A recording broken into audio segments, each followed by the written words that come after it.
আমাদের মাথার উপরে যে সূর্য, এই সূর্যের 12টি মুখ হবে, আরো 11টা বেশি হবে। সূর্যের তাপে জমিনটা পুড়ে লাল তামা হয়ে যাবে।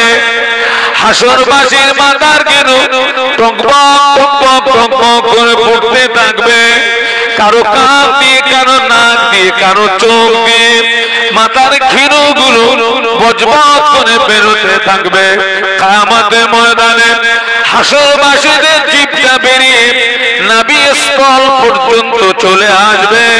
তামাম হাসর জুড়ে একটি আওয়াজ শুনতে পাওয়া যাবে, পানি পানি পানি পানি।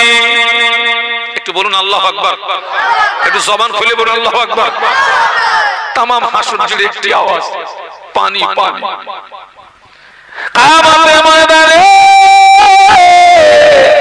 ময়দানে মাশারে ওই বিভীষিকাময় অবস্থায় জাহান্নাম জিভটাকে লম্বা দিয়ে হুঙ্কার দেবে, আল্লাহ পাক তুমি ওয়াদা করেছিলে, অঙ্গীকার করেছিলে আমাকে খেতে দেবে। আমি জাহান্নাম ক্ষুধার জ্বালা সহ্য করতে পারি না, আল্লাহ আমাকে খেতে দাও, খেতে দাও।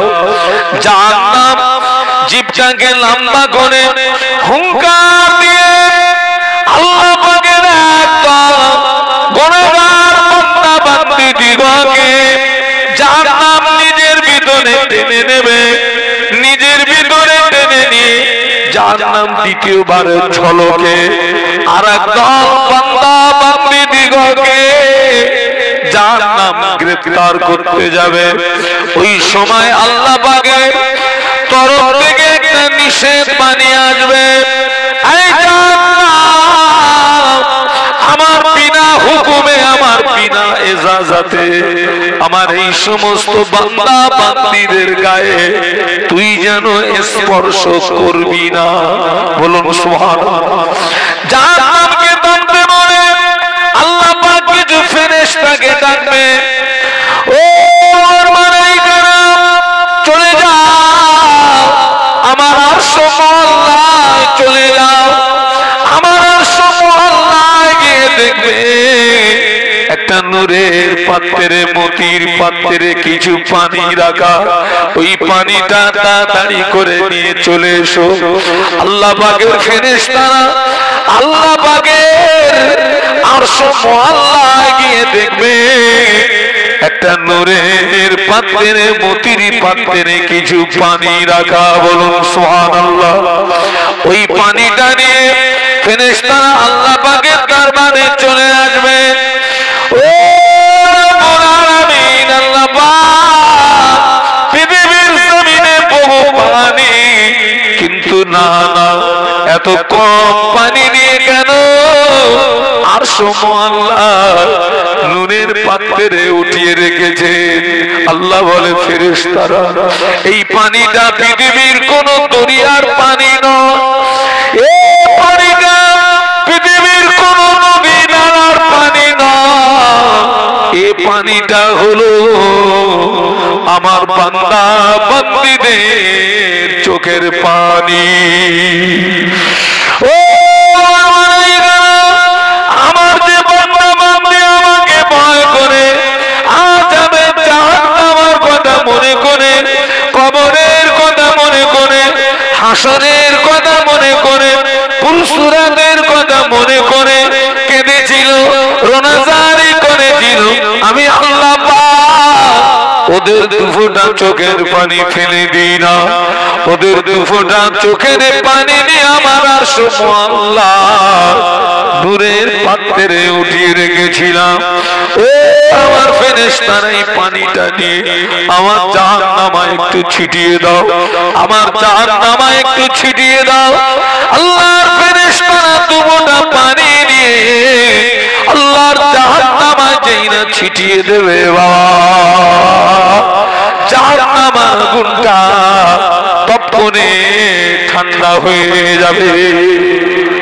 জোরে বলতে পারলেন না সুবহানাল্লাহ? তাকবীর দেন তো, নারায়ে তাকবীর। জোরে বলুন নারায়ে তাকবীর। সারা জীবন শুনেছি, আর শোনার দরকার নেই। নিজের জীবনটাকে পরিবর্তন করুন। অনেক শোনা হয়ে গেছে, আর আমরা অস করতে করতে বুড়ো হয়ে গেছি।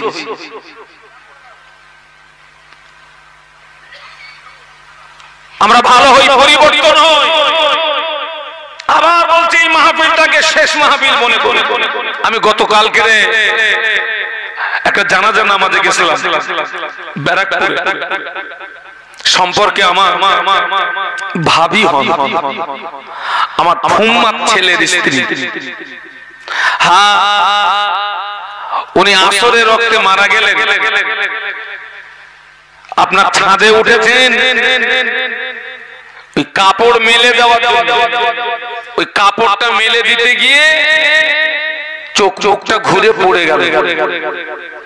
ভাই তখন ছিলেন দোকানে, বাড়ির থেকে দোকানের দূরত্ব 10 মিনিট। বাড়ির থেকে ফোন গেল, আপনার স্ত্রীর অবস্থা খুব খারাপ, বাড়ি আসুন। আমি ওনার কাছ থেকে বর্ণনা নিলাম। উনি বলছেন আমি যখন এসেছি তখন আমি অনুভব করছি ওর তখনও পর্যন্ত মৌত হয়নি, জানটা আছে, তবে কথা বলার মতো ক্ষমতা নেই, ইন্তেকাল হয়ে গেল। যুবকেরা তোমরা যেন মনে করো না তোমাদের এখন উঠনি বয়স কারো ওঠে না। আল্লাহ নির্দিষ্ট সময় দিয়ে পৃথিবীর জমিনে পাঠিয়েছে। একটা রাত, একটা দিন আমাদের কাছ থেকে অতিবাহিত হচ্ছে, মানে আমরা অটোমেটিক মৌতের দিকে এগিয়ে যাচ্ছি, কবরের দিকে এগিয়ে যাচ্ছি।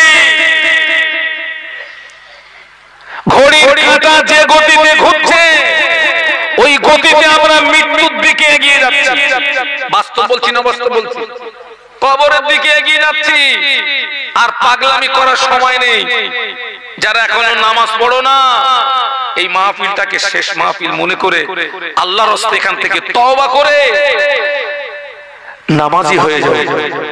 যারা মসজিদের সঙ্গে এখনো সম্পর্ক তৈরি করতে পারোনি, আমি শাহানুর আলম পায়ে ধরে বলছি মসজিদের সঙ্গে সম্পর্ক তৈরি করো, নামাজের পার্টির সঙ্গে সম্পর্ক তৈরি করো। পৃথিবীর জমিনে বহু পার্টি আছে, পৃথিবীর জমিনে বহু দল আছে। অন্য দলের সঙ্গে মাতামাতি করবে, অন্য পার্টির সঙ্গে মাতামাতি করবে। ওই পার্টি, ওই দল তোমাকে মদের থেকে পৌঁছে দেবে। ওই পার্টি, ওই দল তোমাকে নারীর থেকে পৌঁছে দেবে।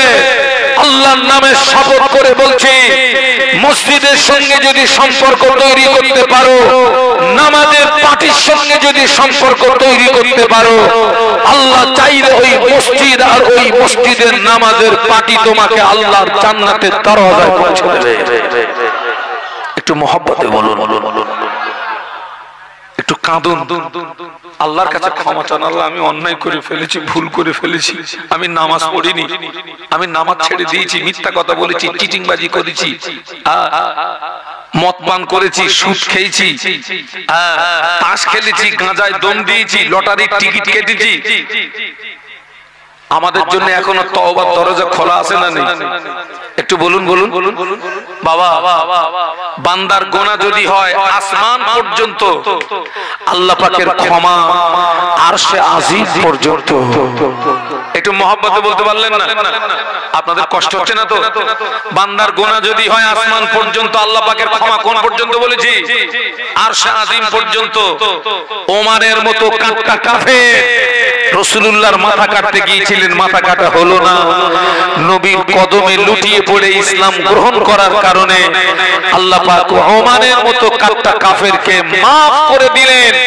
শুধু maaf করলেন না, জীবিত অবস্থায় তাকে জান্নাতের সার্টিফিকেটটা দিয়ে দিলেন। আরো জোরে বলুন, সেই আল্লাহ আছে না নেই? আল্লাহ রাসূল বলেছেন রাবাইতু উমার ইয়াসিরু ফিল জান্নাতি।